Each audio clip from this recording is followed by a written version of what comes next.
The radical, fundamental principles of freedom, rational self-interest, and individual rights. This is the Yaron Brook Show. All right, everybody, welcome to Yaron Brook Show on this Tuesday, August 19th. Everybody's having a great week so far.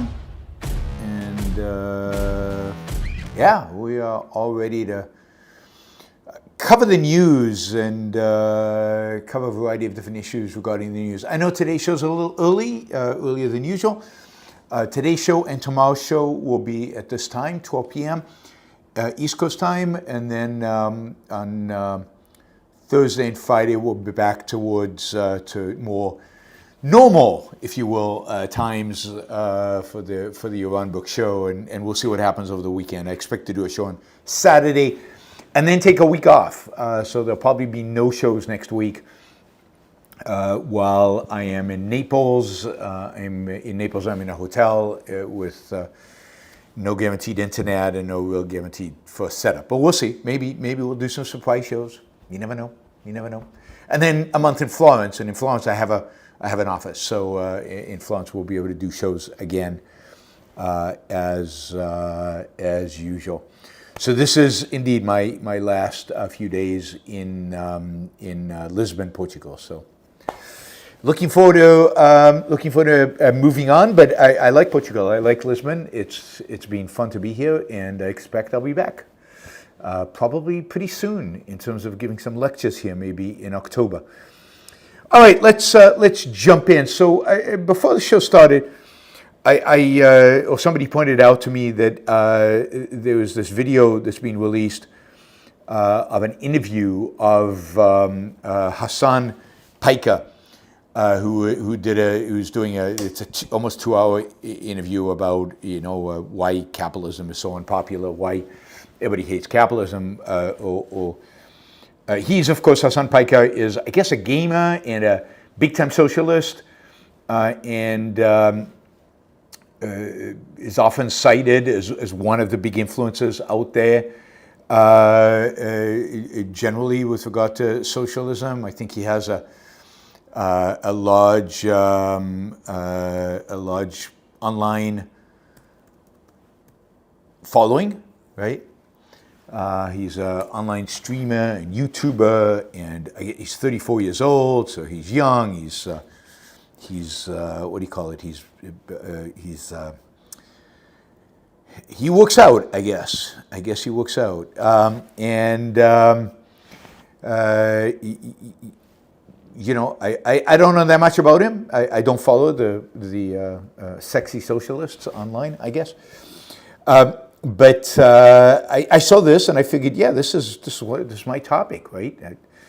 Capitalism, and the title of the thing is why. This is why so many people are turning to socialism. That's the title of this thing. It's Tom Bilyeu is the guy who is doing the interview. It's a channel with 4.56 million subscribers. Tom Bilyeu is not a socialist, so I thought this would be interesting to watch. So I watched some of it. I watched the first few minutes, and then I skipped around to look for some stuff to do. I thought I'd show you the first few minutes and comment on it.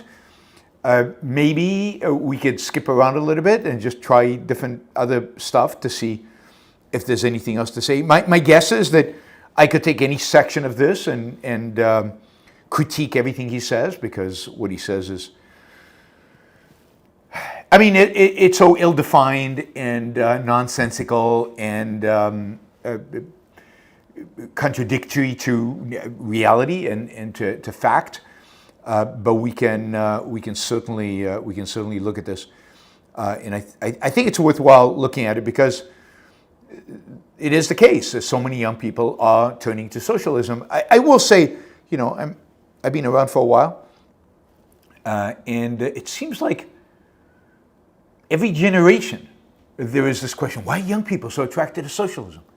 It doesn't last, because at some point these young people have to face reality and they walk away from the socialism. And it goes in ups and downs, and there are periods where people are frustrated with the cost of living, or they're frustrated with the president, or they're frustrated with a war, or they're frustrated with financial crisis, Wall Street, something or other, and they rush towards socialism, and then, yeah, it's not that appealing, and then they give it up, and it just follows a certain pattern. And I think we're in a moment, and I think the moment right now is almost all a consequence of Mamdani and the cost of living, and Gen Z just being whiners and complainers about the cost of living and so on, even though, factually, if you look at the evidence, it's not as bad as they try to claim that it is. So let's look at Hasan Piker and see what he has to say. Again, I'm going to be debating Hasan Piker-like person in October. October? Yes, in October. No, wait a minute. In November. Sorry, in November. In Colorado Springs, Colorado Springs, Colorado, at the university there. It'll be a debate. It'll be open to the public. Hopefully you guys can come. It's November 13th. And it's a Thursday night. And if you live in Colorado, it would be great to see you there. It'd be great to have you come to the debate. It should be a lot of fun. But yeah, let's see how, right in the opening minutes, I guess he gets asked about why people are rejecting capitalism or something like that, and let's see his reaction to that. Let me just see if I can make this work. There he is. That's Hasan Piker, and let's press play and make sure that everything is working. Tell me if there's any issues with picture or sound or anything like that. And as you know, I just need to make sure this is at the right speed. Yeah, I've got a fast speed because that's how I'm going to put a normal speed. We only hear him in his normal voice and his normal pace, so it doesn't look like I'm cheating in any way. And that also gives me an opportunity to comment on it, because if it's too fast, it'll go by too fast. So here we go. This is right at the beginning of the interview, introduction, and then this is it. This is he's asked the first question about why people are turning against capitalism. That's the first question you got out for of the me? gate, man. Yeah, I mean, I think it's pretty obvious. It's because capitalism is failing them. It's So why are people turning against capitalism? Because capitalism is failing them. Now note, and this is important, that neither the host nor Hasan Piker will ever define capitalism. Definitions are not something people actually do these days. That would be hard and require them to have precision, and we don't want that. So capitalism is failing them. What does that even mean? Where is capitalism? Do we live in a capitalist society?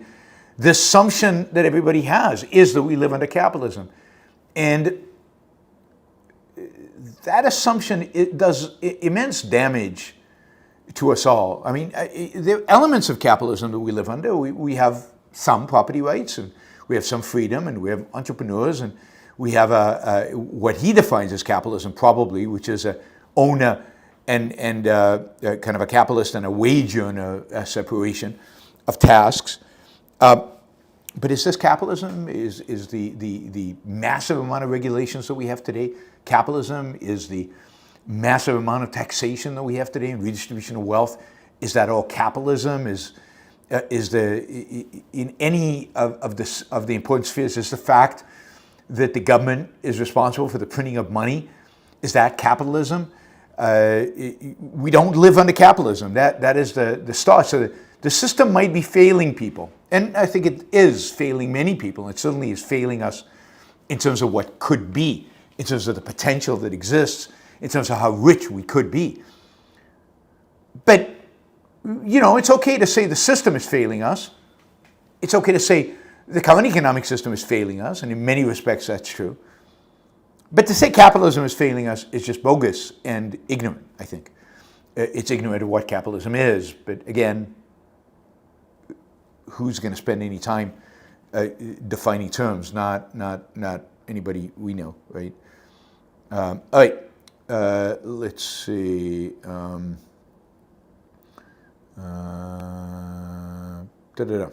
Let's keep going. Let's see what he says in terms of how it's failing them. It's failing everybody, not you and me. It's not Yeah, it's not failing these two guys because they made a lot of money. They made a lot of money on social media. They made a lot of money on social media and on gaming sites and on streaming sites. That would be true of Hasan Piker, right? They've made a lot of money on sites that were created by the remnants of capitalism. They've made a lot of money on sites created by private companies that wouldn't exist without private companies. YouTube was a venture created by entrepreneurs and then bought by Google and expanded by Google, one of those evil monopolists. Gaming is unregulated and fairly, free. Market rules apply to it, and people, might make money and lose money, and they sell games and they provide games, and the idea of being able to stream while gaming, wow, that's a market innovation. It came out of the market. If the internet was publicly owned, government owned, if these companies were employee owned or owned by the government as socialism requires, if the employees owned all these entities, who lives under the illusion that we would have all this innovation? That we would actually have YouTube and streaming and gaming and the variety of gaming and the ability to stream while gaming. If there was no profit motive, who would be investing? Where would the money come to invest? Wouldn't the powers to be decide that gaming was incredibly unproductive and disruptive to young people and actually not invest in gaming? Isn't gaming just a product of the fact that we live in a market, semi-market economy where, because so many people indulge in these frivolous in quotation marks activities, money gets invested in it. Socialism would produce gaming. So, yeah, I mean, it's really amazing to me that you can say with a straight face, the system has failed everybody, it's failing everybody except me and you, and then be an advocate for socialism when me and you have become rich, because both of them are rich, because of whatever elements of capitalism, whatever elements of markets still exist in the system. It's just, I don't think it's hypocrisy. I think it's stupidity. I've skimmed through much of this interview, or parts of this interview, and the one thing that my conclusion about this is, Hasan Piker is not very smart. He's read some Marx, and he's got a shtick, and to complain about the world, to complain about everything that exists today, but he's not very smart. He has no real answers that are not canned answers that he's learned from his Jacobite friends, Jacobian. There's no there. So, but let's keep listening. Failing either of us. We've done quite well for ourselves, but it has been a spectacular failure for the average person. So the average person, I'm sorry, I have to stop him every 3 seconds, because these are the kind of mythology that is so offensive and is dragging down this world and is just so despicable. It's dragged down, it's failing the average person. The average person in America is failing. I mean, the average person in America today lives has an income that is dramatically higher than it was 30, 40 years ago, inflation adjusted. The average person in America today lives in a bigger home than pretty much anybody in the world. Yeah, anybody in the world. In spite of the cost of housing, most Americans live in houses much larger than anybody lives in the world. They make more money than almost anybody makes in the world. It's not as good as it could be. It's no sound. You can't hear me. 1, 2, 3. You can't hear who?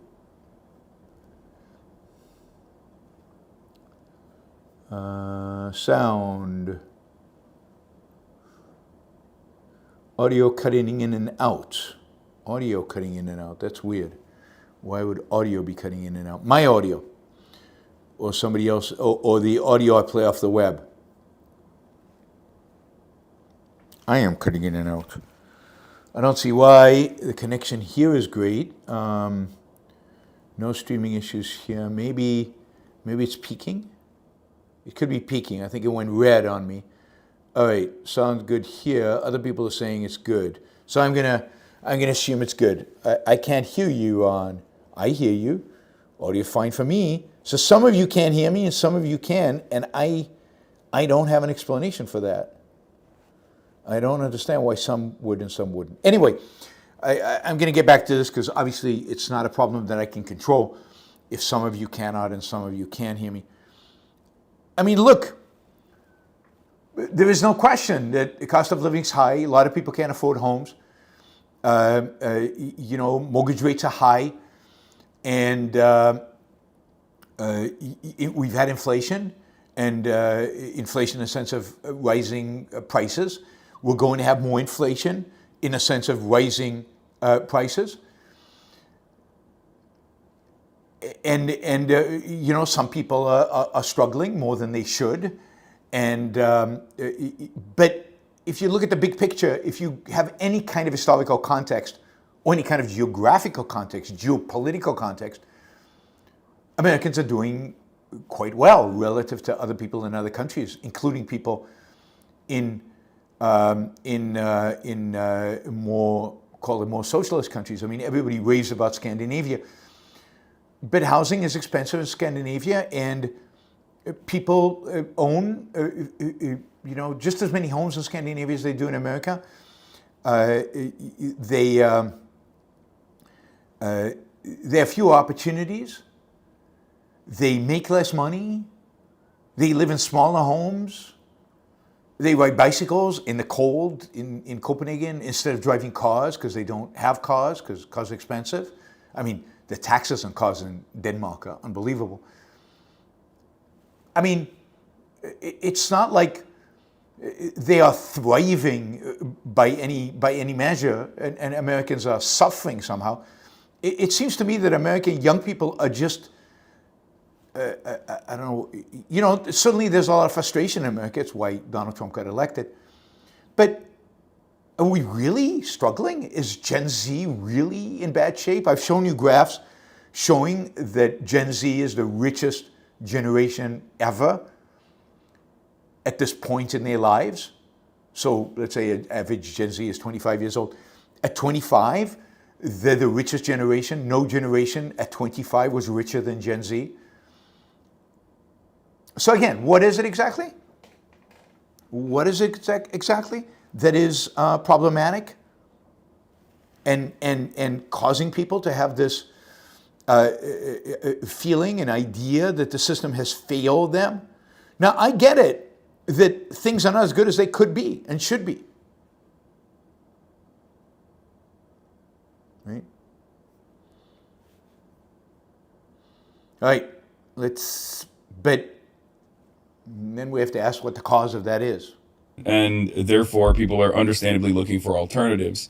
Young people in particular, especially those who are just coming out of college or they're just going into college, they look at the opportunities that they have, or rather they don't have, and they realize that the future is grim. So they look for an alternative that at the very least chooses to identify the problem and also solve it. So young people coming out of college, the future is grim. It's grim. I mean, I think there's reason to be worried about the future, particularly if you look at government debt and things like that. But what is it that they find grim? What opportunities? AI is scary. Technology is scary. I understand that. It's not clear what jobs they're going to have. Housing is expensive, particularly if you live in the coast. In the middle of the country, it's not expensive at all. So one consideration. And of course, the socialists are all in California and on the East Coast because that's where the housing is expensive. The socialists are there. They're not in the middle. If you look at the numbers, Gen Z, relative to every other generation, is rich. Now, they're not absolutely rich. They're just starting out their lives. How can they be rich at the beginning of your life? I mean, the problem with Gen Z is they expect the money to just drop from heaven. They expect to become rich just because they were alive. But the reality is, when you're coming out of college, there's a lot of angst. You don't have any money because you haven't worked. Yeah. You don't have any money because you haven't produced yet. You're not sure about the future because you haven't done anything yet in your life and you're not sure exactly how things are going to play out. You have very little experience. In spite of going to college, the reality is that you know very little. But if you actually look at the numbers, at income, at starting salaries, at what they actually earn when they go to work, they make more money than the previous generations did at their age, inflation adjusted. And the only thing that has exceeded inflation, the only things that have exceeded inflation are Medicare care, which Gen Z does not have to really worry about. It's more my generation has to worry about. Education, to a large extent, that's behind them, not in front of them when they're Gen Z. And housing. So yeah, housing's an issue if you live on the coasts. Not if you live in the middle of the country, but if you live in the coast, housing is an issue. Okay, well, rent. Move to somewhere more affordable. There are lots of solutions to that, short of scrapping the system and hating on the world. And claiming the system has failed you. Failed you. And the reality is, yeah, you just finished college. College was a blast. You did a lot of drinking, did a lot of partying. Maybe you actually studied some and you learned some skills and you learned some content. But now you realize, coming out of college, now you realize that real life starts. Real life starts, right? Now you actually have to go out there and work. Now you actually have to go out there and actually produce. And that's not easy and that's not simple and nobody's going to hand you anything on a silver platter. So that's what makes the future look grim, is that the fact that you've been on your parents' dime up until now. And suddenly you have to go and become independent. And most of them are now going to become influencers like Hasan Piker. Most of them are actually going to have to get a job. Material inequalities, cost of living crisis, not being able to ever own a home. So material inequality, when have we not had material inequality? Material inequality is no worse today, or not worse, larger today than it ever has. Cost of living, yeah, it's expensive, but wages have gone up, so you should be able to earn enough to cover that and never own a home. Never? I mean, Americans, pretty much 63% of Americans own homes. That was true 20 years ago, 30 years ago, 40 years ago, 50 years ago. 63% of Americans own homes. That number doesn't change dramatically. It's not like people are losing their homes and nobody's buying a home. I mean, the housing market is in trouble right now for a variety of reasons, primarily because of lack of building and because interest rates are relatively high, because of government spending. But fundamentally, home ownership has not changed dramatically over the last few years. And it's not like I'm trying to ignore the fact that young people face issues and face problems. They do. All young people do. Every generation of young people does. They're not being shipped off to war like the Vietnam generation was, or like the World War II generation was, or like many other generations in history. They're not facing an economic collapse like the Great Depression generation was, or those who came to look for jobs in 2008, 2009. It's stunning to me how detached they are from the reality of their own situation and how they're allowing, which is consistent, they're allowing their emotions, how they feel, to basically dictate everything for them. But that's our educational system. That's what it's done. These are very real problems facing younger generations. And of course, they look to an alternative organization of the economy as one that is probably the best way to go forward. So reorganization of the economy towards socialism, because that has produced wealth and success and housing and low cost of living and everything. Just look at Venezuela.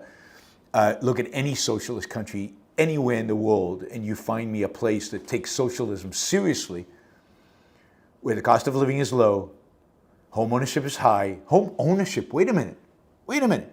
Home ownership. There's no such thing as home ownership.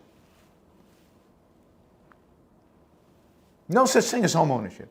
Because socialism, you're not supposed to own your home. It's supposed to be collectively owned. Shouldn't the government own houses, homes, and you could rent them from them? So I'm always trying to map things in terms of where do I want to end up, and then what are the mechanistic steps that can lead you there. So if you were to say, what is the way from the mechanisms that capitalism has failed people? What are the features of the machine that makes it a sort of by nature flawed system? At its base, at its core, it is this inherent contradiction, right? If you are someone who's working, someone who's a wage laborer, and I'm sure you've worked a regular job in your past as well, most people want to work the least amount of time for the most amount of pay, right? Yeah. And that doesn't mean like they're greedy or anything. It's just human nature. You want to work as little as you possibly can and get paid as much as you can for that. Is that real? I mean, is that the standard? You want to work as little as you can? I mean, maybe this is Gen Z, as little as you can, and get paid as much as you can. Maybe you want to get paid as much as you can per hour of your work, but to work as little as you can. Maybe that's why they can't afford stuff, because they're not working a lot. They're trying to squeeze out whatever they can, but they're not working a lot. Maybe if you embrace work as a career, maybe if you embrace work as something you're passionate and enjoy, and is something of value to you, then you don't try to work the least amount. And you try to maximize your total income, not just your hourly income. On the other side, you have your people that own the businesses that want to obviously pay you the least amount that they can possibly pay you for the most amount of time to get you to work. Now, how many bosses, how many owners of companies think in those terms? I want to pay my employees the least amount I can. The least amount I can get away with. I mean, even if they, I don't know anybody who actually thinks that way. And maybe that is true, I don't know, in fast food joints, in places that have a very minimal skill level. But I want to pay my workers enough money that they're motivated to produce more, that they want to come to work. I want to pay them to increase their production, increase their productivity, invest in the job. I want my workers to be at least somewhat happy. I want a win-win relationship with my workers. This is exactly that zero-sum mentality of exploitation that Marx talks about, that is at the core of what these kids, they hate the idea that they have to go to work. Now, Hasan Piker doesn't have to go to work because he sits playing games and spouting this nonsense and gets paid by people who actually do work to spout the nonsense. You want to pay them the amount that will get them to produce the most value. And if you don't pay them enough, if you don't pay them based on how much value they produce, then they'll go to somebody else. So note that at the core, this is what they're upset about. This is what they don't like. The idea that some people get wages and other people get to own the business. There's the owner, the capitalist and the worker. This goes back to Karl Marx. But this is at the core of it. And it's a perceptual level zero-sum mentality. It's a perceptual level labor theory of value. It's labor, it's muscle that create the stuff. They build it. The iPhone was created by laborers. I saw that posted somewhere. The iPhone is all the creation of labor, of muscle. Really. The reality is that labor and muscle have never created anything new. They've contributed to the building of stuff, but they contribute the least amount.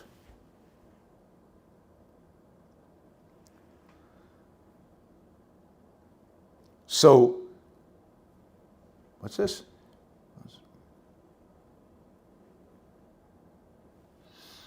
I don't know what this guy is spouting. We've got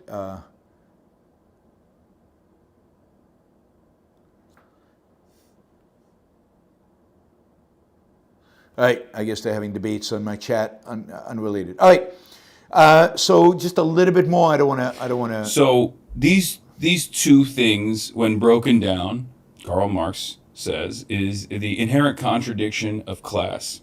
You have the wage laborers on the one side, and you have the bosses on the other side, or those who work for your capital owners on the other side. I mean, think about the world in which we live today.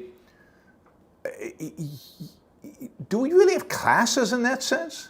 Yes, there are wage earners and the people who work for the bosses, who are wage earners as well, by the way. Most middle managers earn a wage. Most upper managers earn a wage. It's such a superficial, uninteresting division of, I don't know, division of classes. The interests are not aligned. They don't both benefit if productivity goes up, if profits go up. Well, of course they do. And this is where they just can't see the win-win nature of these kind of transactions. And that is the reason why there is so much tremendous wealth inequality, at least according to Karl Marx. I happen to agree with this assessment hold on. as well. That I would get why. So you said that. All right, we're going to cut it there. But you know, there's a lot of good stuff in this that you know, maybe on a future show we can go into. We can continue this, but I just don't want to spend more than what we've spent on this. But even at the very basic, very simple, very facts-oriented stuff, you know, I'll just. Whoops! What is going on here? Everything's behaving weirdly for me. 1 second, close window. All right, that's fine. It's just the basic facts off. The basic facts are wrong. And then what's really driving them is a zero-sum mentality, hostility towards self-interest, and just an real intellectual laziness that involves being stuck at the perceptual level and never really understanding how the world actually works, and never bothering to investigate what is actually going on in the world out there.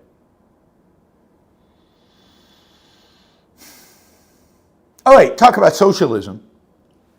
Colombia, the country, Colombia, has quite a left-wing president, first left-winger ever to be elected president in Colombia. And one of the things this left-wing president wants to do is he is trying to pass healthcare reform that would basically dramatically increase the role of government in providing healthcare in Colombia. Luckily for Colombia, the parliament is not dominated by the left wing, so he doesn't have a controlling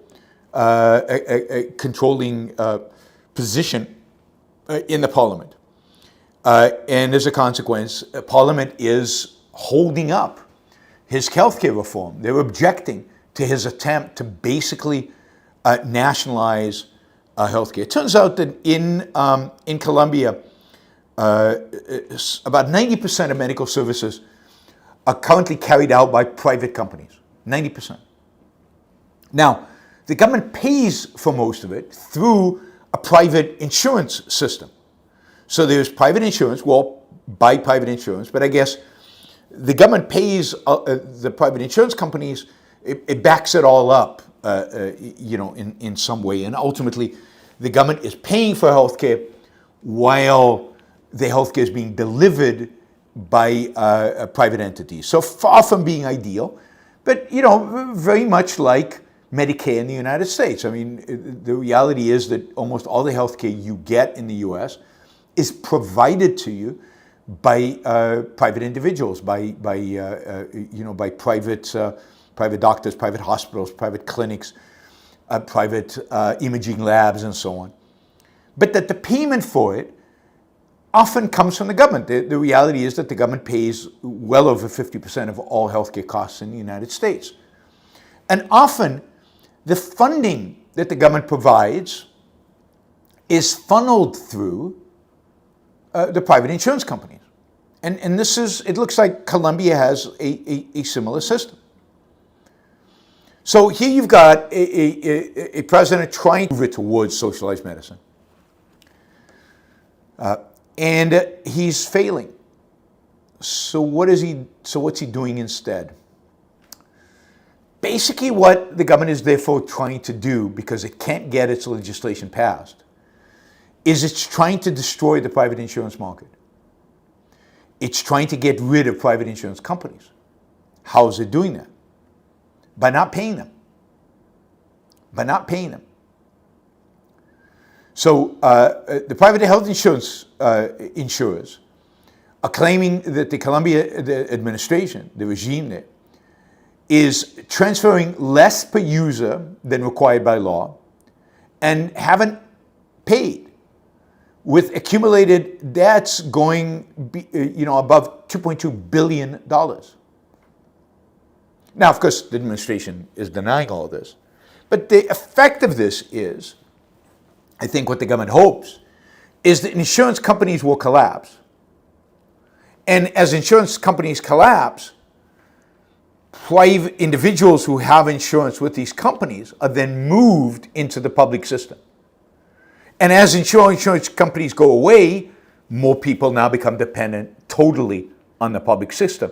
And this is how you socialize healthcare without actually having legislation passed that socializes healthcare.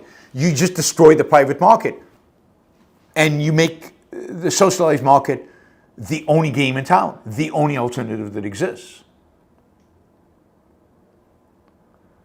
It's a clever way, I guess, to do it. I mean, think about, there's a sense in which that is happening and I think will intensify in the United States. I think that as you regulate insurance companies more and more and more, you make them less and less profitable, you make it more and more difficult to do business. More and more insurance companies raise their prices or exit the market, so that now you have very few players in the insurance markets. Many states have very few insurance companies that are in those markets because they've been so heavily regulated, it's not profitable for them to be in those markets. Because there's so few insurance companies, they raise their prices. People can't afford it. And the state comes in and says, see, people are uninsured. We need Obamacare. We need socialized medicine. We need Medicare for all. This is how you set the system up for ultimately nationalization. I don't think in America it's done consciously, at least not by everybody. It might be done by some people consciously. But the effect is the same as what's going on in Colombia.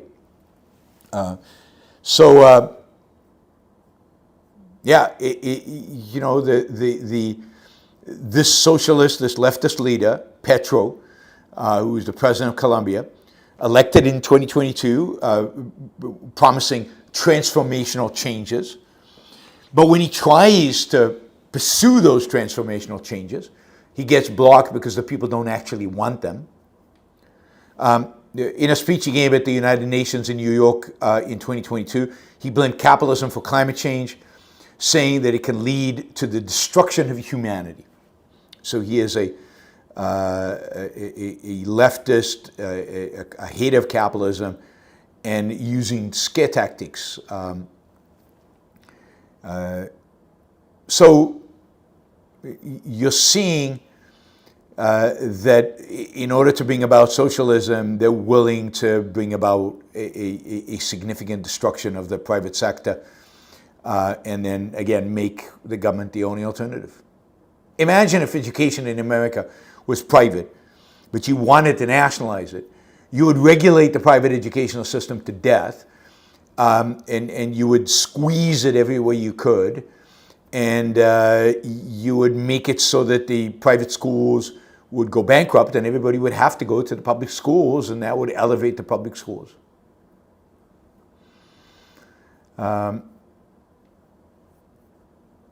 So we will see. So far, the political party that has kind of control over Congress is the party of former president Alvaro Uribe.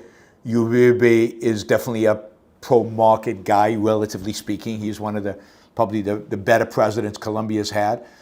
Tried to move it to pro-markets. I met Uribe a couple of times. We actually did a seminar together. He's an interesting guy. But generally leans more towards markets and certainly not a socialist. Uribe's party opposes the bill that would basically eliminate the role of private insurers. But it seems like he did agree to compromise with the president. So this is the problem, that even the advocates of a little bit more freedom are often the ones who compromise with the left and compromise with the socialists, so they get more and more and more power and more control. Anyway, as we said, I think that in future elections we're going to see slowly a move away from socialism in Latin America, and a move towards more right-wing, conservative, and in some cases free market political parties throughout the area, partially in response or partially inspired by the success of Milei, and partially inspired by the complete and utter failure of the leftist parties all over Latin America to achieve anything other than poverty and destruction. It is worth noting, just if we're talking about Colombia, that one of the leading candidates for president in the next election, probably I think it's next year, was also called Uribe, not related to that Uribe. He was a young congressman of the kind of center-right, and he was killed. Nobody knows exactly who killed him, but he was killed recently. He was shot at a campaign rally and was in a coma for a while, and they tried to save his life, and he died, I think, late last week. So Colombia politics is messy and violent, and right now it's hard to tell where things are heading. But Bolivia, as we talked about the other day, Bolivia has turned its back on the left and has embraced at least center-right candidates, and it'll be interesting to see who wins and whether they can turn around the Bolivian economy that's basically stagnated for the 20 years that the socialists have ruled it.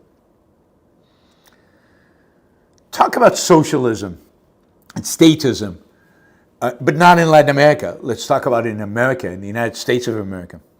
We've talked about this a little bit. We talked about the fact that the Trump administration is seeking a 10% stake in Intel. Intel just got a $2 billion investment by a Japanese investor, SoftBank. SoftBank has just made a $2 billion investment in Intel. I think that SoftBank's investment is probably in anticipation of the fact that the United States might take a 10% stake in Intel. The 10% stake in Intel will probably be through loan forgiveness. Intel has received all kinds of grants and loans, very favorable loans from the government under the Biden administration. And the consequence is that they're really struggling. They're losing a huge amount of money. They're laying off people. They can't pay back those loans. Everybody really knows that. And I think the solution that Trump has come up with is, instead of paying back the loans, just give us 10% of Intel. Intel is supposed to be the flagship American chip manufacturer. But the reality is that NVIDIA is now the flagship chip manufacturer in America, even though NVIDIA doesn't manufacture any chips. It just designs them. There are a few, I think there's one or two companies that actually manufacture chips in the United States, but the United States is not competitive, not with the cutting edge, most advanced chips. And Intel's mistake has been to try to manufacture and design, and they're not world class at either one of those because they lack focus. The industry over the last 15 years has specialized. Division of labor, remember that principle in economics? They've specialized. With some companies specializing in design, like NVIDIA, Apple. Apple designs its own chips. It doesn't build them, it doesn't make them, because the people specializing in building the chips and manufacturing the chips and actually doing whatever you do to the silicon to make it a chip, that's TSMC and that's Samsung. American companies are not good at that. They're the only game in town in manufacturing, almost. Suddenly they're most advanced. We got AMD, you've got NVIDIA, you've got Apple. I think Meta now is designing their own chips. I mean, microchip design is something that American companies have become spectacular at. It's very competitive, and there are a lot of companies engaged in it. The startups that are designing chips. Manufacturing chips, less profitable, smaller margins, requiring massive capital expenditures. Needs to be done at scale, and it's what TSMC understood and why TSMC is such a huge success in Taiwan. So, instead of recognizing this, instead of Intel recognizing this, splitting itself up maybe into a design company and a manufacturing company, or how about just shutting down its manufacturing company and just specializing and focusing on design? Intel refused to do that and has dragged its feet. And only reason Intel is surviving right now and has any prospects for survival is the fact that during the Biden administration, the former CEO of Intel, instead of restructuring the company along rational, productive lines, instead spent his time lobbying the Biden administration to get subsidies from the CHIPS Act. And indeed did. Intel received from the Biden administration up to $8.5 billion in direct grant funding and $11 billion in low-cost loans. And of course, because this came from the Biden administration, it came with all kinds of strings attached. So, Intel invested some of that money in expanded child care for its workers. And yet, we see no progress on Intel becoming more profitable, on Intel improving its manufacturing, on Intel figuring out how to become profitable and how to compete with the TSMCs and the NVIDIAs of the world. Now, most of Intel's award hasn't yet been distributed because the company is not expanding. It's not doing what it promised to do. It's not building. It lost $18.8 billion last year and $3.8 billion during the first 6 months of this year. Not financially sustainable. They cut 15,000 jobs last year. They'll cut 20,000 jobs this year. They're spinning off businesses, but they won't do the kind of deep restructuring they need to do. Partially because once they got this government subsidies, the government subsidies kind of restricted them in terms of this is the business model. Now imagine if Trump takes the US government takes a 10% stake in Intel. Well, then Intel becomes too big to fail. Intel becomes a company that is never allowed to fail. Intel becomes stagnant, static. It's not going to innovate. It's not going to restructure. It's not going to do the kind of things that might be able to save Intel. It'll die a slow death, just like Amtrak. I mean, the idea that somehow the US government investing in Intel will save Intel shows a complete ignorance of how government ownership actually works. Government ownership will load Intel up with bureaucratic requirements and will make them unproductive and lazy, knowing they can always get a bailout if they fail. They won't make the tough choices that they need to make in order to survive. So, and this is the capitalism that supposedly is failing Gen Z. That's the thing that really is mind-boggling, right? What are we talking about? There is no capitalism. This isn't capitalism. This is socialism or economic fascism or however you want to call it. But now the government is actually owning the means of production, so maybe this is actually socialism. The socialists are getting their way. I don't know what's happening with audio. Some of you are losing audio again. I think it really just refresh the screen, because I don't think there's anything I can do anything about it. It must be a YouTube problem. So it requires just refreshing. All right. Yeah, let me just say a few things about yesterday, about the Europeans and the meeting at the White House with Trump and all of that.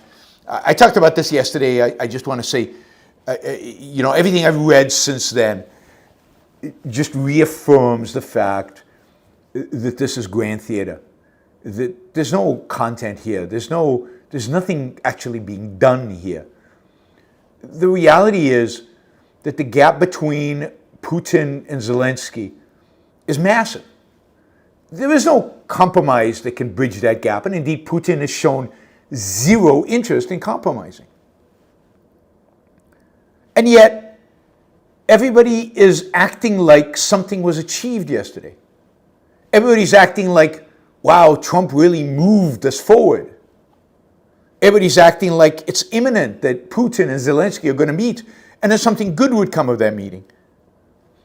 I mean, it really is all theater, and I'm seeing the media play along. I mean, and all these European leaders are sucking up to Trump. I mean, that's the whole goal of being there, the whole purpose of coming, well, to protect Zelensky, but to suck up to Trump. And since the meeting, they all go out there and sucking up to Trump. Now, they contradict Trump, but they do it gently and they do it in a friendly way. I mean, they know deep down, or maybe even at the surface, they know that this is all theater and this means nothing. This is Trump theater. The only person this means anything to is Trump.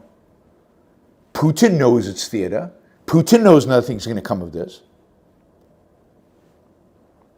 And, yeah, I mean, maybe I thought I did this already.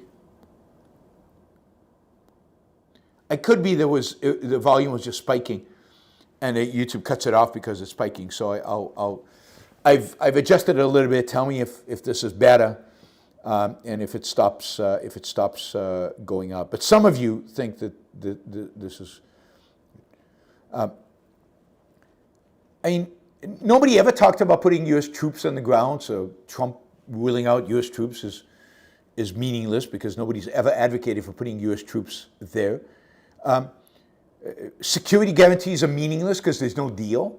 The only relevance of security guarantees is if there's a deal. And there's just, it's mind-boggling to me. And people are, like my feed on Twitter, and if you look at the mainstream media, it's just dominated by non-news, by the fact that nothing happened. I mean, Trump called Putin after the meeting and said, you need to meet Zelensky. And Putin said, yeah, okay, maybe I'll see. No commitment. Nothing has happened. Nothing will happen. There was pretty much close to zero prospects for a deal before Trump met with Putin in Alaska. And there's still exactly the same probability right now for a peace deal after. And maybe this has all moved Trump to be more sympathetic to Ukraine, maybe, until he meets Putin again, or at least until he talks to him on the phone again. He seemed pretty friendly with the European leaders. But again, there's no content. And it's stunning to me, and how seriously everybody's taking what's going on now when there's just nothing going on. It's, as I said yesterday, pure theater, meaningless. Nothing's changed. In the meantime, people are fighting and dying and taking wounds and getting maimed and just struggling to survive in Ukraine because of Russian aggression against them that is 100% unjustified. It is Putin's evil that is placing the lives of Ukrainians at risk for no reason, nothing to be achieved. And it truly is, a horrific war that Trump is doing zero to solve, and is actually, because he's still not opened up fully the spigot of weapons flow to Ukraine. Ukraine is now saying, we'll buy them all. The Europeans will buy them for us. You don't have to, it's no tax money, no American tax money. Just, we need 10 Patriot missile batteries. We'll buy them. We'll pay cash. If the United States just allowed itself to just sell the weapons to Ukraine that Ukraine needs, that's all that's necessary. And if the Europeans get their act together and they provide Ukraine with the weapons they need, then Ukraine can defend itself and fight the war itself. The reality is that Trump is doing nothing. He's causing damage. He's not doing any good with this theater that creates a false expectation that somehow peace can be achieved here when the two parties are so far away from achieving peace. In the meantime, Trump is losing, and we, America, are losing on the geopolitical landscape. I mean, Trump's tariff insanity has alienated many of our allies. And if you believe Trump and the Trump administration, and there's some reason to think this is true, that the number one national security issue is China, then the last people you want to alienate right now are the people who you will need if you ever get into confrontation with China. South Korea, Japan, Taiwan, maybe the Philippines and Vietnam, and certainly India. And yet Trump, through his just ridiculous, stupid tariff policies and just general attitude towards foreign policy, has done everything he can to alienate exactly these countries that you would think would form the basis for an alliance to stand up to China.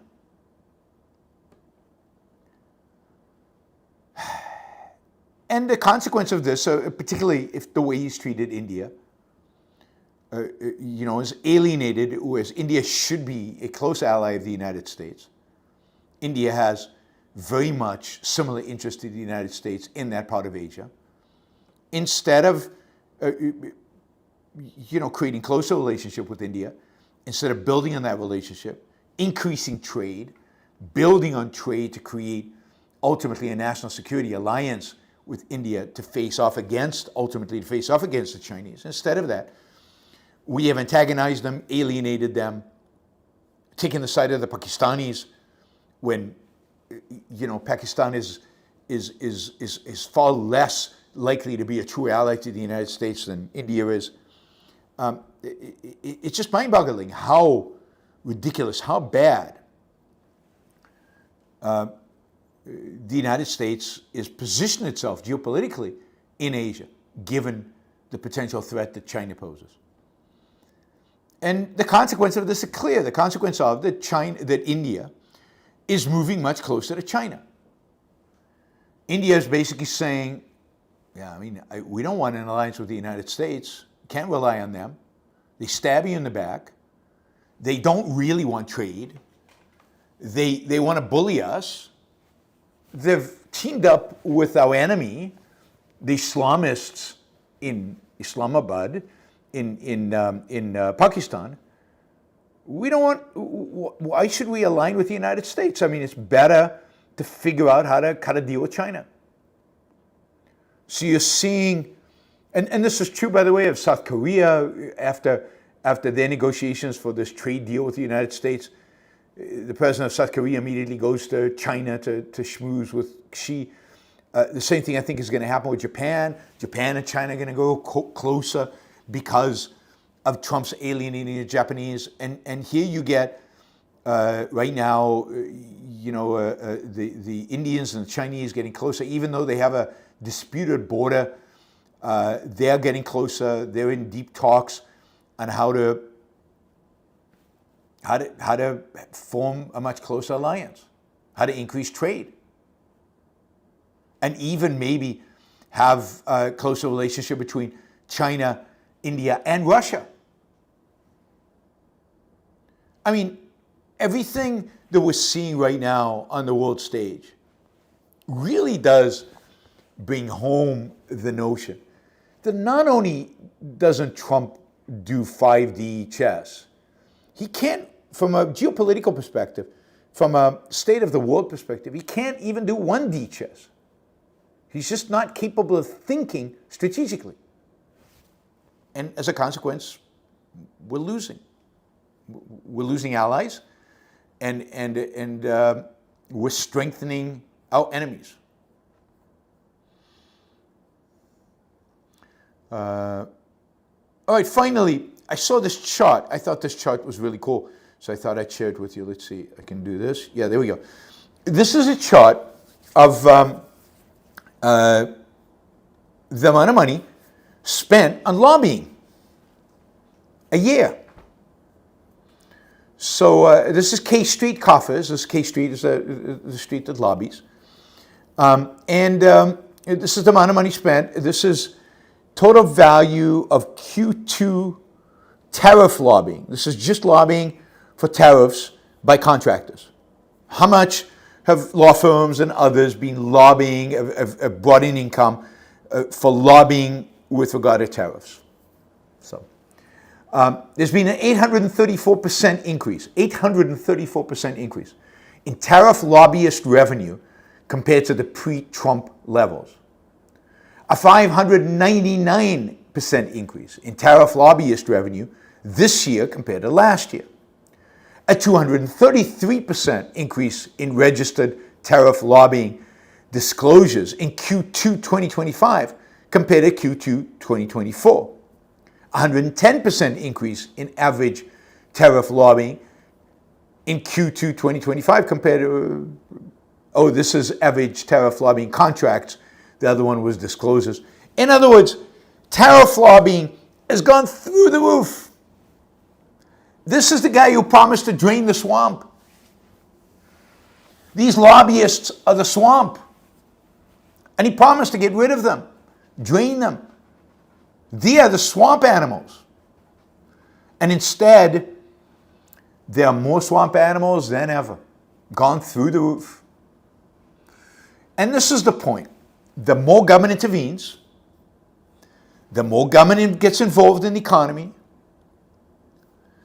the more government is managing, controlling, the more complexity you add to the tax system, and remember, tariffs are just taxes, the more lobbying there will be. So 10% stake in Intel, golden share in U.S. Steel, all of these will only increase lobbying.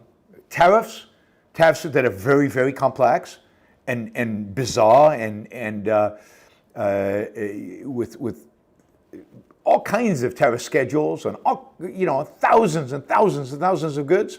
Oh, that just increases lobbyists. We're going to try to get exclusions, exemptions, change the rate of rates. I mean, and this is just beginning. This is going to only increase as we go forward.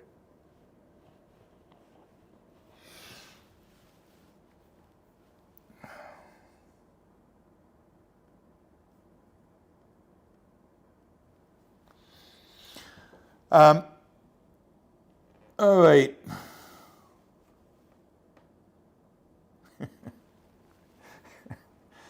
What was I looking at? Oops, one second.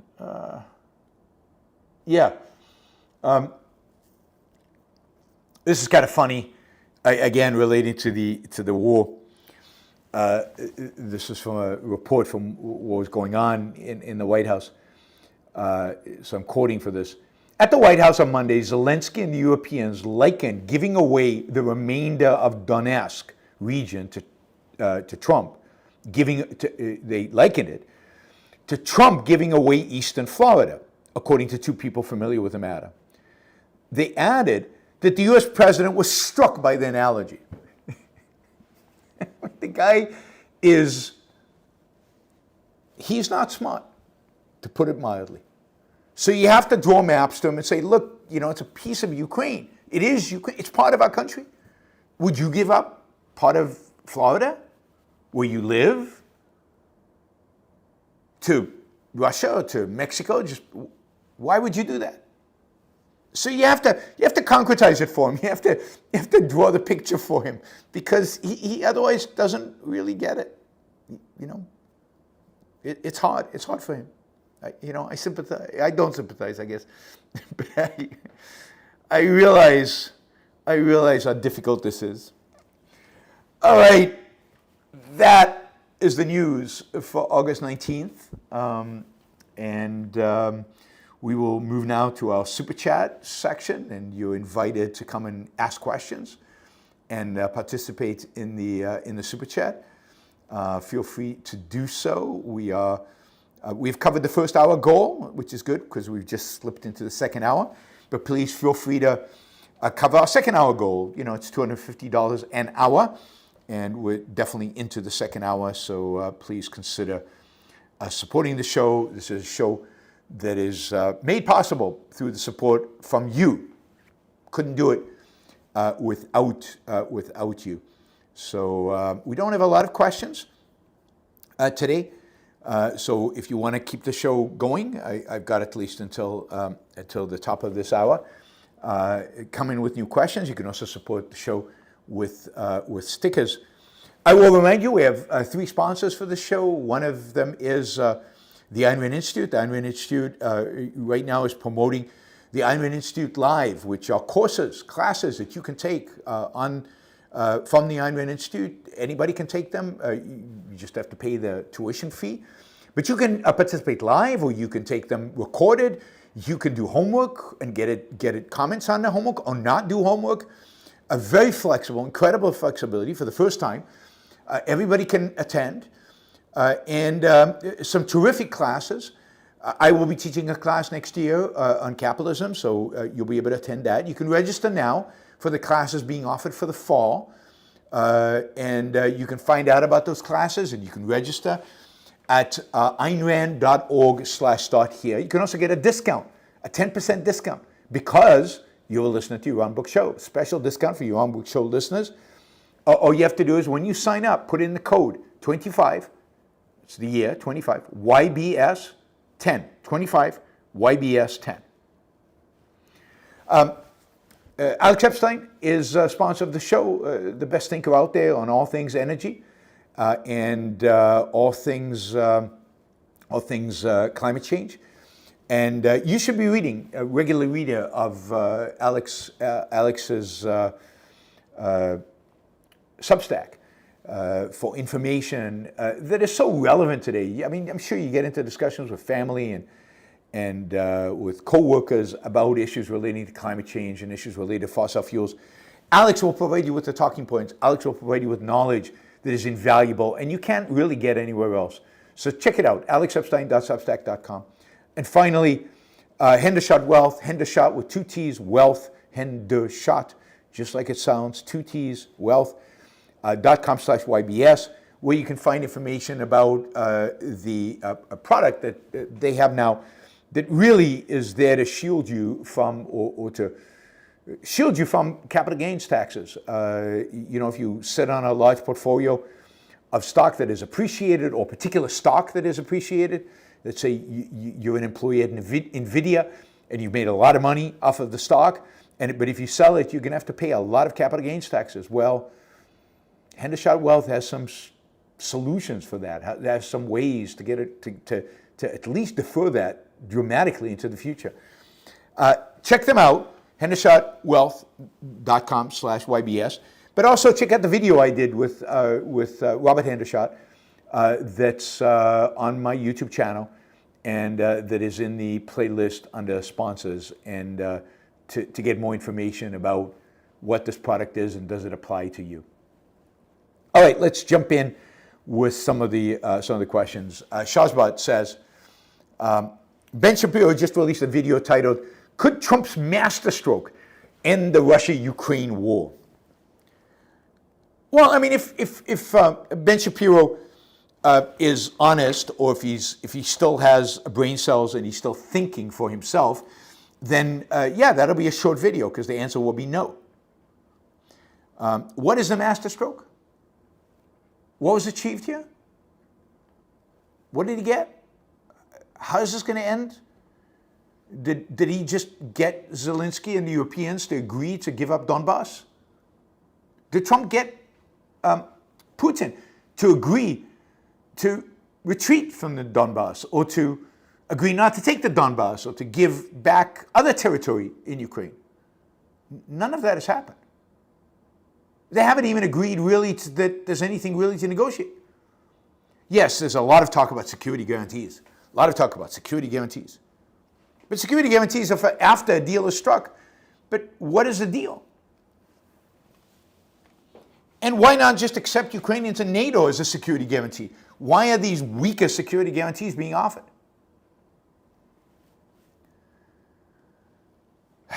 I mean, it's sad to see Ben Shapiro, who I think knows better, devolve into this nonsense.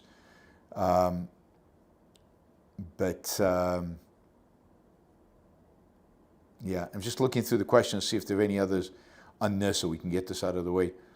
Yeah, Anne says, wasn't Europe supposed to come here to scold Trump? No, I never said that. You should actually go back and watch what I said. They came to shield Zelensky from Trump's scolding, and they achieved that. Trump was incredibly nice to Zelensky. Not because he's nice, but because all the Europeans showed up. He values that. And they coached Zelensky on how to behave towards Trump. They came because they know this is Trump theater, and they know how to play Trump's theater. They figured it out. The last NATO meeting, Trump was really, really happy because finally the Europeans had figured out how to deal with him, how to suck up to him, how to play to his ego. They weren't here to scold Trump, they were here to protect Zelensky, and that's exactly what I said. And they succeeded because numbers matter when it comes to Trump. And prestige matter. He really likes some of these guys. He likes Meloni, he likes the guy, the Finnish president. I mean, he was very warm and respectful towards him, and he complimented him in all kinds of ways. And they know how to play him. Rutte, the guy who heads up NATO, who called him daddy, he loved that, right? Trump loved that. So Rutte was there so that Trump wouldn't, with Rutte in the room, go ballistic on Zelensky. And then they coached Zelensky. So again, I never said that they were going to scold Trump. And they did, by the way. If you actually listen a little bit between the lines. So Merz of Germany says, and this, you saw this, so you can actually find the video of this. He says, we need a ceasefire. Trump just said, we don't need a ceasefire, we need an end result. And Merz says, no, we actually need a ceasefire. We're not going to achieve anything without a ceasefire. Before negotiations start, we want a ceasefire. And Trump is, blah, blah, blah, blah, blah. Right? Because Trump was advocating for a ceasefire until Putin kind of twisted his arm and got him to walk away from that. And a number of them contradicted Trump.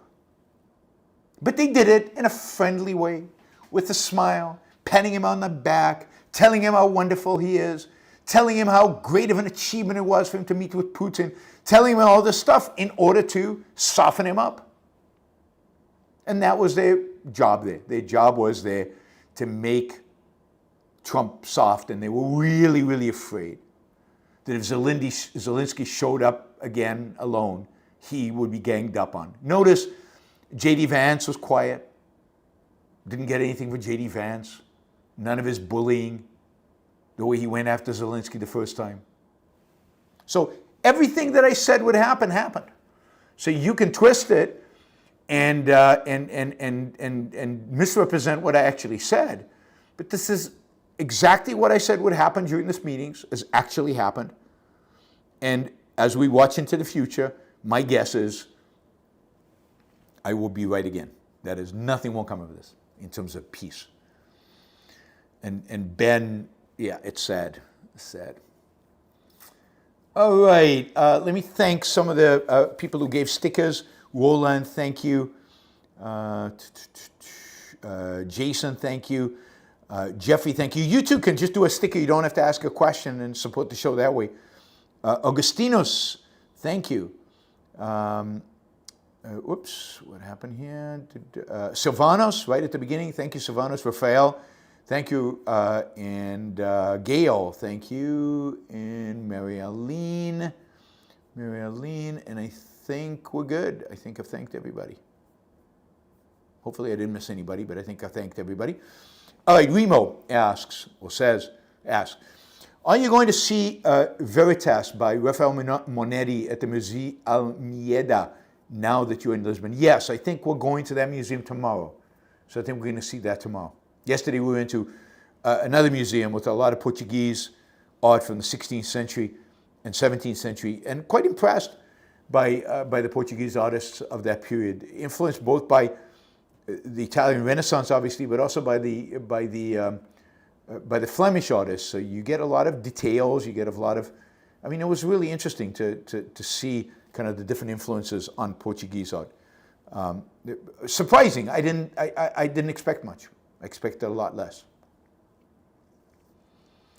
Remo, I just finished reading The Moral Case for Finance by you and Don Watkins. It was great. Thanks for the value. Yeah, I appreciate your comment. Thank you for reading it. Thank you for, I'm glad you enjoyed it. Neo, watching your courses on JP, on Jordan Peterson, I think the only thing missing is the passionate tone you usually have in your past lectures, courses. Really, you think it's missing? I'm curious as why that is. I think partially because it's teaching, it's not lecturing. I'm not there to preach in a sense. I'm not there to try to convince. It's more of it's more at a teaching tone. So I think that's part of it. It's not like an advocacy lecture that you're giving. I think that's what's missing. Hopefully it's interesting and passionate enough to keep people's attention for the whole 9 hours of these courses that these courses take. And now there are 3 more coming, so I'm going to have 5 on that platform, which is a lot. I think only Jordan Peterson and maybe 1 or 2 other people have that many courses on the platform. Jonathan, free markets are out. Even on conservative media, there's zero appetite or even lip service to capitalism. Have you seen this in your career? No, because the right always gave lip service to capitalism. So I don't remember ever a time where the right, where the Republicans, call them the Republicans, turned so dramatically against capitalism, where nobody even gives it lip service, where the right-wing media poo-poos it, where everybody's a statist. And I think that's, and I warned about this, didn't I warn about this? Didn't I say this is what Trump was doing? He was eviscerating whatever was left of any kind of free market sentiment on the right.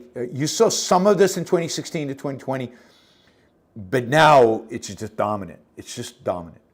So Trump has basically eliminated capitalism as a topic, as an issue.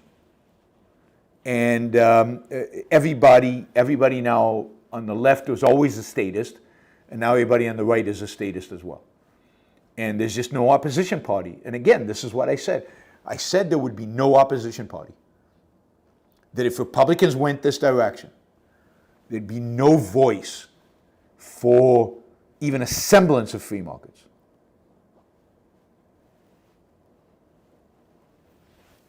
But yeah, I mean, it's the worst it's ever been, and you'd expect that. Things only get worse unless they get significantly better. And getting significantly better requires an intellectual revolution. And what we've seen in America is not an intellectual revolution, we've seen an anti-intellectual revolution. On the right, we've seen the right go super anti-intellectual, super emotionalist, super nationalist, super anti-capitalist. Esoteric Dichotomy says, hey, Yaron, I tried to recommend Tom Bilyeu to invite you. He expressed interest in Rand on a stream. Bilyeu sold a $1 billion company. Could be cool. Yeah, I mean, I'd love to go on his show. Did he respond when you suggested he have me on? I mean, it would be, I'd love to go on his show. I find the way he debated the socialism guy, I mean, he didn't really debate him, and they were just talking on two different tracks that weren't combined. And I think he was buying into a lot of his complaining, which is unfortunate. Tom makes a big deal out of the Fed and money printing and all of that, which is all true, but it's not enough. You have to understand what else is going on and why it's happening. And you have to be able to defend the good in our culture, in our world. But yeah, I'd love to be on a show. If people can go on that channel and encourage him to have me on, that would be fantastic. It's sad. Yeah, it's sad how prominent the socialists, how well the socialists are doing, getting on all these shows, and how hard it is for somebody who stands for capitalism in America today. It's almost impossible. Augustino says, capitalism isn't failing people. It's all the social programs in the mixed economy that is failing. Yeah, it's the socialism that's failing. What's failing today is the regulations, the zoning, the controls, the government controls of everything. That's what's failing. That is what is failing people's lives. I mean, we talked about the myth of, for example, housing prices being high because of private equity. I mean, that is such a bogus claim. Indeed, the data shows that housing owned by corporations, that is big companies that own a lot of houses, rents are lower than other houses. Maintenance is better. Tenants are treated better than, which is what most rental housing is small, relatively smaller owners of single-family homes. Let's say somebody like you or me buy 1 to 5 homes and then rent them out. Rents tend to be higher and maintenance lower, and quality and treatment of tenants lower. So it's actually the fact that private equity being in houses is actually improving affordability, at least in the rental market.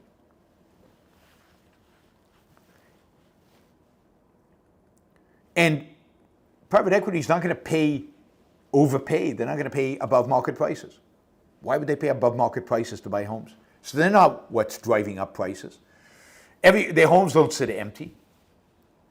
I mean, the whole idea, the anti-capitalist supposedly idea, blame financial markets for house prices being high. If you want to blame anybody, blame local governments for restricting building. It's why, for example, housing prices have now gone up in Houston, Texas. Houston is very affordable for people. Much in the Dallas area is very affordable. Why? Because there's no limit to the number of houses being built. And therefore, supply is matching demand, and therefore prices have never gone up a lot. And it's very affordable. Even Austin, prices have come down after the spike during COVID. The spike was there because there was unexpected demand. It took a while for supply to catch up. When supply caught up, prices came down. It's only in places like California and other western states, including Denver and other places, where they're restricting the growth of housing. If you restrict construction, if you restrict supply, prices will go up. It's basic economics. It's very simple. You can deny it all you want, but it's very simple. Just ask Millet. He'll explain it to you.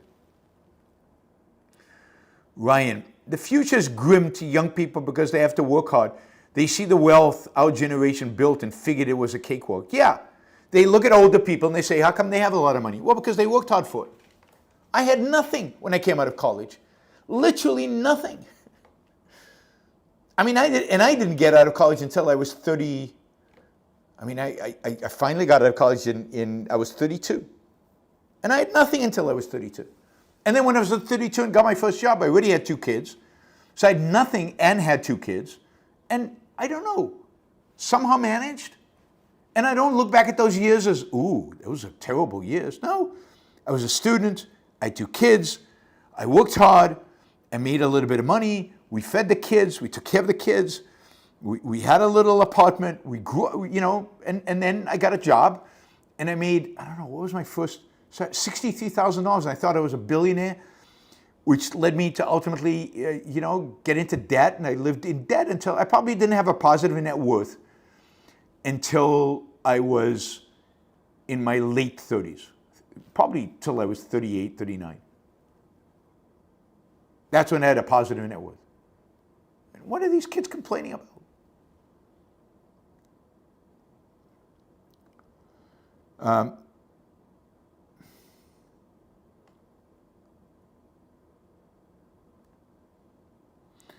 All right, Ryan. Yes, I agree with you, Ryan. All right, esoteric dichotomy. Half my co-workers in Monday, is it Friday yet? On Monday. This is said literally every Monday as a joke by multiple people. It is annoying, makes me cringe. I agree with you, it's horrible. It's people not taking their life seriously. It's people not taking their career or their work seriously. And it's people who will suffer as a consequence. Diego in the chat says, I'm one of the guys, talk to you here in Portugal. I think this is about Hasan Piker. He says, see his terrorist stuff, almost look like he's recruiting, and he's not just a socialist. He kind of admitted he is a Marxist, Leninist, trying to catch them young. Yeah, I mean, this Hasan Piker is not smart. He's a wealthy dude who's made his money online, because of the success of private companies that have made it possible for him to earn a living, just spouting his evil ideas online. He doesn't strike me as particularly smart, and he's read some Marx and he's read some Lenin, and he hates Israel. He doesn't strike me as an Islamist himself, but he hates the West. He hates capitalism. He doesn't really hate the West because he lives in it and he thrives. He succeeds financially in it, and his life depends on it. But he projects hatred. Oh, Diego says he's the nephew of Cenk Uyghur, okay, another leftist. But this guy's, I think, worse. And people, what's stunning to me is that people don't see through him. People don't see through people like this. And he gets invited to these big podcasts to make him bigger, so he gets even more exposure. It's just... Michael, do you think violence is so much higher in America than in other Western countries because Americans are more immature and materialistic? No, I mean, I wouldn't put it that way.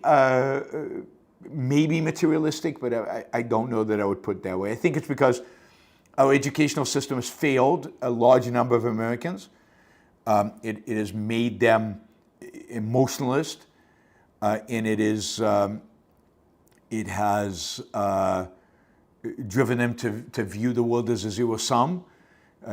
Your gain is my loss, my gain is your loss, and the only way to achieve is to take. These socialists don't help.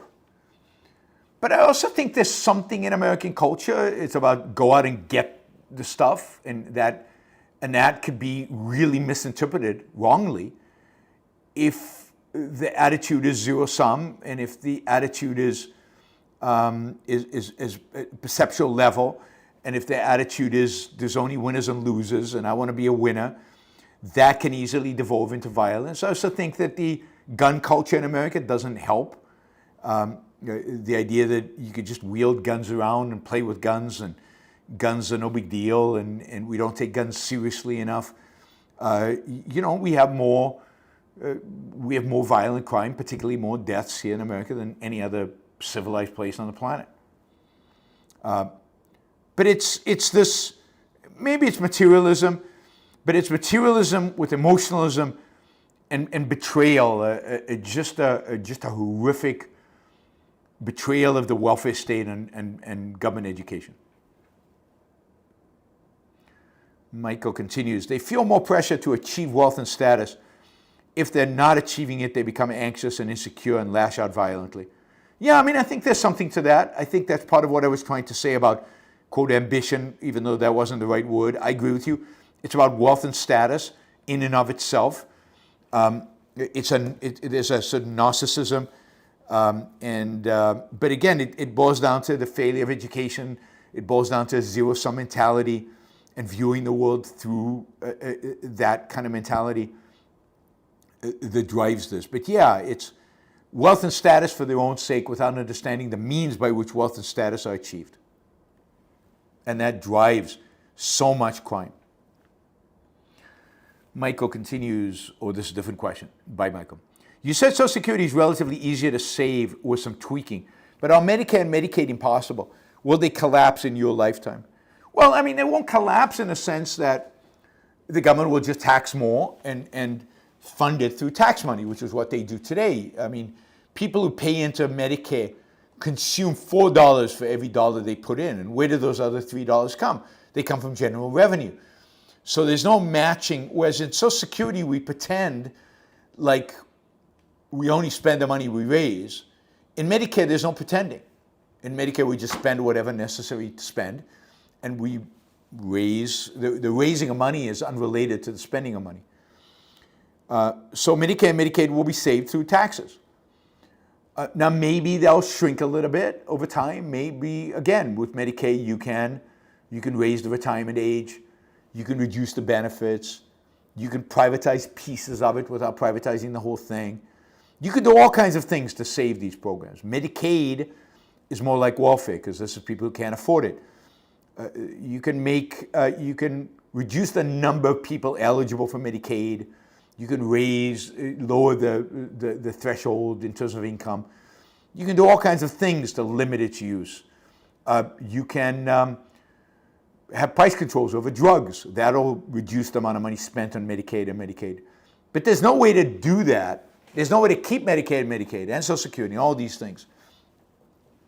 Pay for them all and make it all healthy. That is, even if you save them by raising taxes or by reducing benefits, ultimately there's a cost, and the cost is the quality of the healthcare and cost in taxes, maybe general taxes, not the specific tax. There's no free lunch. Somebody has to pay for them. I don't see them collapsing unless the U.S. government in totality collapses, because money is fungible. You don't spend it here, you can spend it there. And what we do today is we fund Medicare and Medicaid off of government borrowing. And as long as people will lend us money, we will continue to borrow. And when people stop lending us money, then the whole system is in trouble, not just those two programs. All right, Charles Belt says, people in my workplace can't afford the is it Friday yet attitude because a mistake could cause thousands of people to lose electricity. That's pretty cool. Yep. I mean, that is the kind of intense job, I think, and seriousness that you want people to have. And, I wish people took whatever job that they have with the same kind of seriousness that illustrates. Whatever job they're doing, it's life or death for them. Treat it that way. All right, just to remind you, we are way behind on our second hour fundraising goal, which we need in order to sustain the show. We need to raise money so that I can keep doing these shows. This is, the money here goes to making the show possible, nothing else. So please consider supporting the show. You can do it with a sticker right now. You can just put a sticker. You can do it with a sticker. It does not require you to ask a question. It's still the same super chat button, that dollar button at the bottom of your screen. Or you could do it with a super chat and ask a question and actually get me to answer. And I've only got 4 super chat questions left. So jump in with questions and we'll keep the show going. Michael says, can you do a show on so-called late-stage capitalism? I've been seeing that ridiculous phrase thrown around a lot lately. Sure. I think I did something on this a while back, but it's been a while. So so I can certainly try again, or I can certainly do it again. So I will.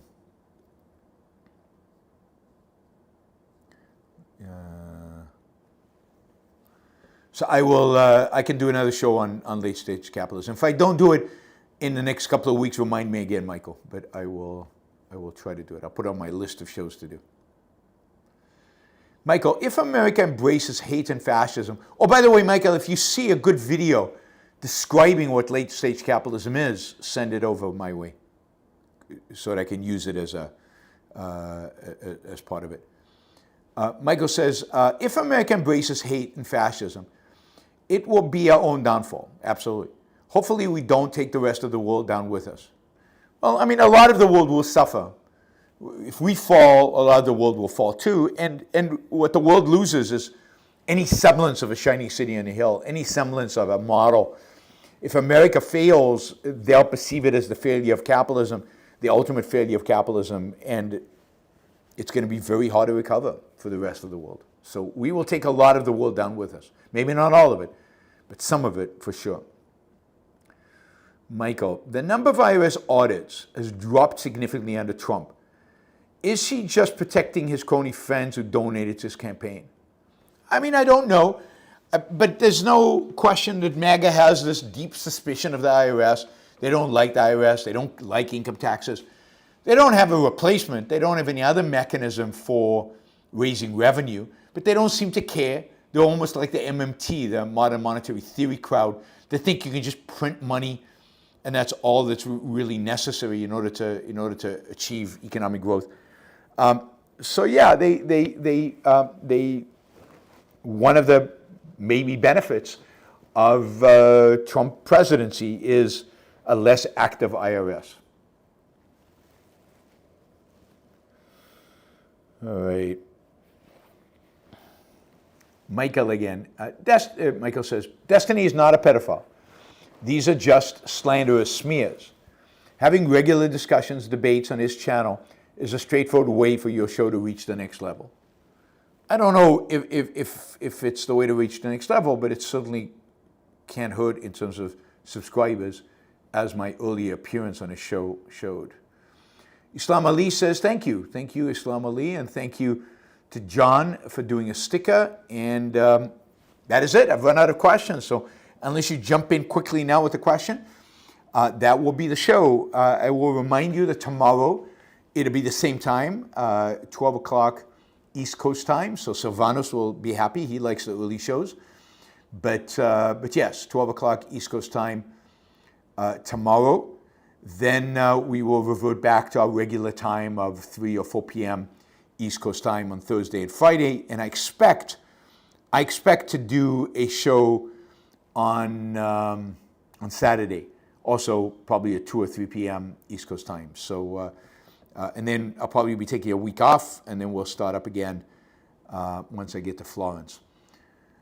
All right, guys, thank you. Thank you to all the super chatters. Thank you to all the sticker providers. Thank you to all the monthly supporters of this show. Thank you to all of you on Patreon and on PayPal. Please consider becoming a monthly contributor on Patreon and PayPal. Thank you to all the new Patreon subscribers. I got a bunch of them in the last 30 days, so thank you. I know some of you have shifted from PayPal to Patreon. I appreciate that. I think it's probably easier for you to manage the account on Patreon. But yeah, please consider becoming a monthly supporter of the show. I will see you guys tomorrow, and have a great rest of your Tuesday